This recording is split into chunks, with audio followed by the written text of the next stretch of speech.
मैं doctor Vikas Nautiyal, associate professor history, college education Rajasthan. आज हम मध्यकालीन भारतीय इतिहास के अंतर्गत जिस टॉपिक को ले रहे हैं वो है तुगलक काल। तुगलकों की बात करेंगे हम, उसमें से मुख्य रूप से चर्चा जिस पर प्रश्न आता है मोहम्मद बिन तुगलक पर, उसकी चर्चा करेंगे। जैसा कि मैंने आपसे पहले बात की थी कि दिल्ली सल्तनत के इतिहास में हमारे पास 5 राजवंश सामने दिखाई देते हैं, ममलूक राजवंश, खिलजी राजवंश, और तीसरे नंबर पर ये तुगलक राजवंश है जो 1320 से लेकर के 1413 या 14 तक है। तो ये तीसरा राजवंश जो है इस पर आज हम लोग बातचीत कर रहे हैं और इसी के अंतर्गत हम वन बाय वन देखते हैं। सबसे पहला व्यक्ति जिसने तुगलक वंश की नींव डाली वो था गयासुद्दीन तुगलक।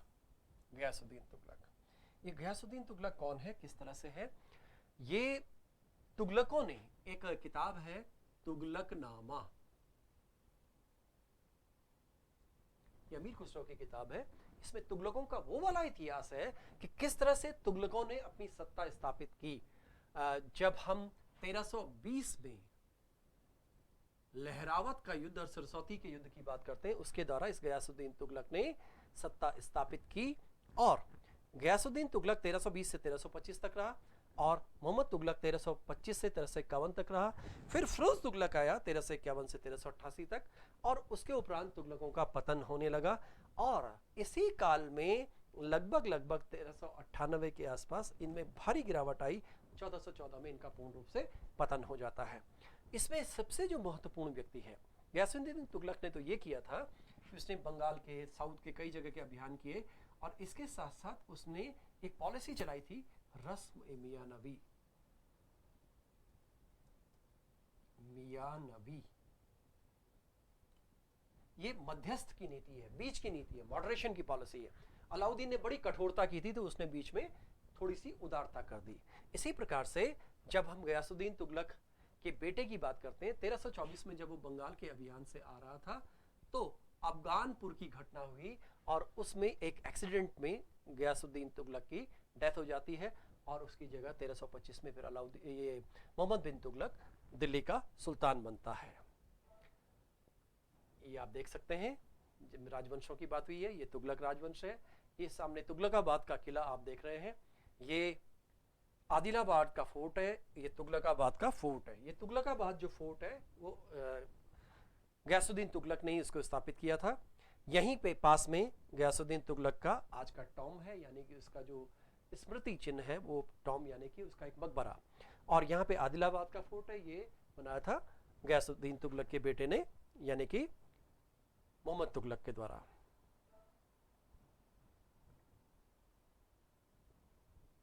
अब यहाँ देखें, ये इसका टॉम जिसकी मैंने आपसे बात की थी अभी, किस तरह से गयासुद्दीन तुगलक की चर्चा आती है। ये तुगलकाबाद का किला है, आज की स्थिति ये दिखाई दे रही है तुगलकाबाद के किले की। इसके उपरांत हम नाम लेते हैं मोहम्मद तुगलक का। मोहम्मद तुगलक अपने आप में बड़ा महत्वपूर्ण व्यक्ति है और इस महत्वपूर्ण व्यक्ति का जो काम है वो क्या है, दरअसल क्यों ये चर्चा में है। कुछ लोग इसको पागल बादशाह कह देते हैं कि मोहम्मद तुगलक एक पागल बादशाह था। आप स्वयं देखिए कि क्या पागल बादशाह 25-26 साल तक शासक रहेगा? दरअसल उस अपने 5-6 प्रोजेक्ट को लेकर के वो बहुत ज्यादा चर्चा में रहा है। वो 5-6 प्रोजेक्ट हैं। नंबर 1, राजधानी परिवर्तन, चेंज ऑफ कैपिटल, यानी राजधानी परिवर्तन। क्या किया था? दिल्ली से दौलताबाद।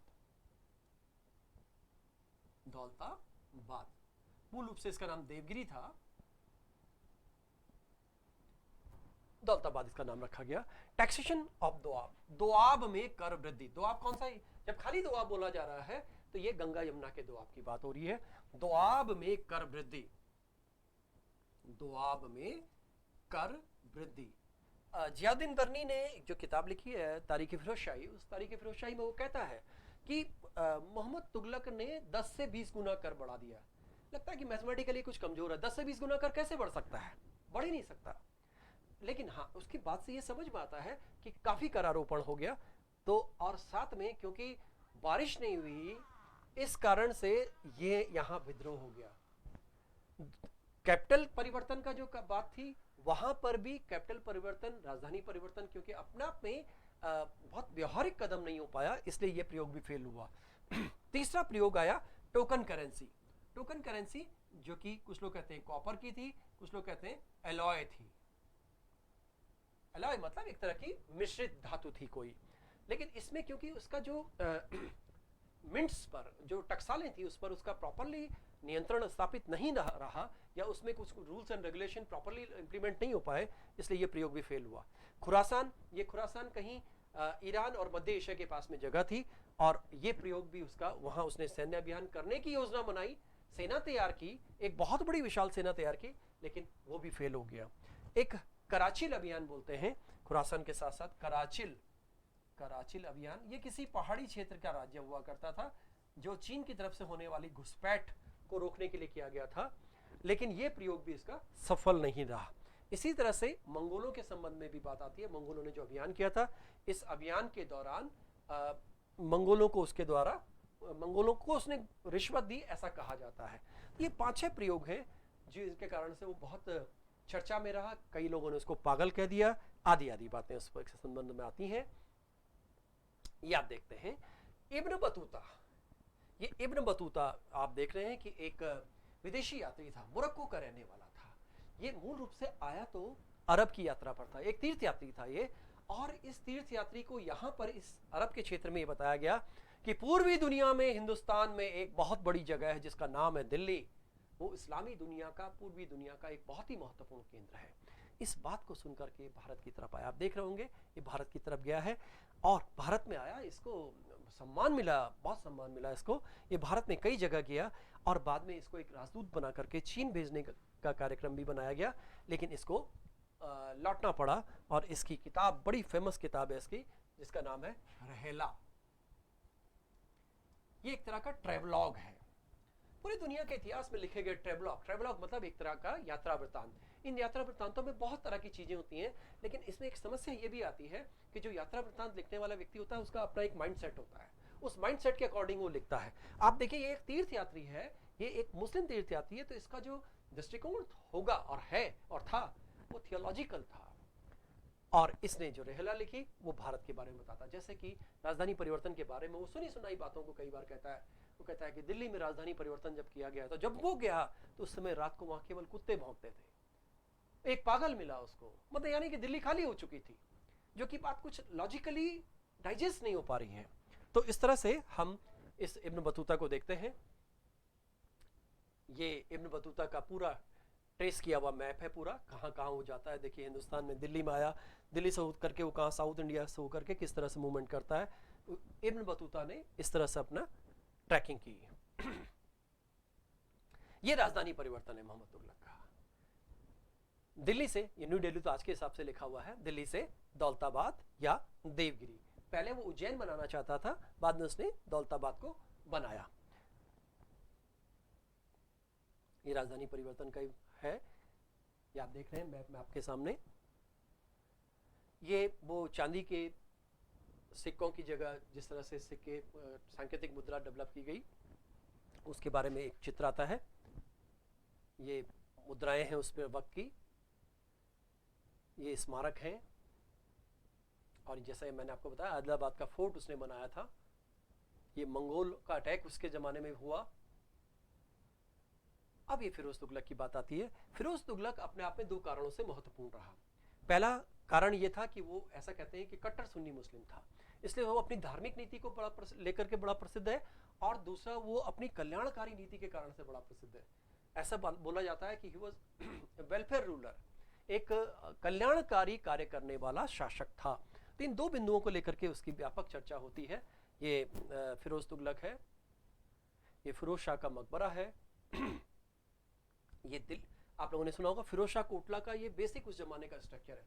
आप सब लोगों ने सुना है कि फिरोज शाह कोटला, जहां आजकल क्रिकेट मैच होते हैं, एक अंतर्राष्ट्रीय स्टेडियम है जिसका नाम अभी आप जानते हैं कि बदल दिया गया। किसके नाम पर रखा गया?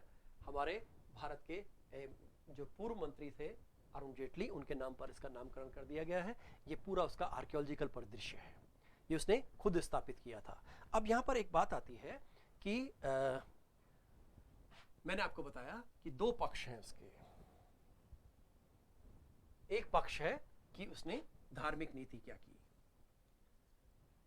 और दूसरा पक्ष है कि उसने कल्याणकारी पक्ष क्या किया। कल्याणकारी कार्य, जैसे गार्डन्स बनाना, अंगूर के बाग लगवाए गए, जैसे शहरों की स्थापना की गई। आप जानते हैं कि जैसे जौनपुर की स्थापना जूना खां, उसका भाई था, भाई जूना खां यानी मोहम्मद तुगलक, उसके नाम पर उसने जौनपुर की स्थापना की, फिरोजाबाद की स्थापना की, हिसार फिरोजा की स्थापना की। तो नगरों का निर्माता था ये। ऐसा कहते हैं कि जो फरिश्ता नाम का एक लेखक है, उसने लिखा है कि लगभग 300 छोटे बड़े शहरों का निर्माण करवाया था इस व्यक्ति ने। इसके अलावा उसने बहुत सी इमारतें बनवाई, ज्यादातर इसमें सराय थी, मस्जिदें थी, इस तरह की चीजें, इमारतें बनवाई। ट्रांसलेशन का वर्क करवाया उसने, खूब ट्रांसलेशन का, पर्शियन ट्रांसलेशन करवाया था बुक्स का, इंडियन बुक्स का।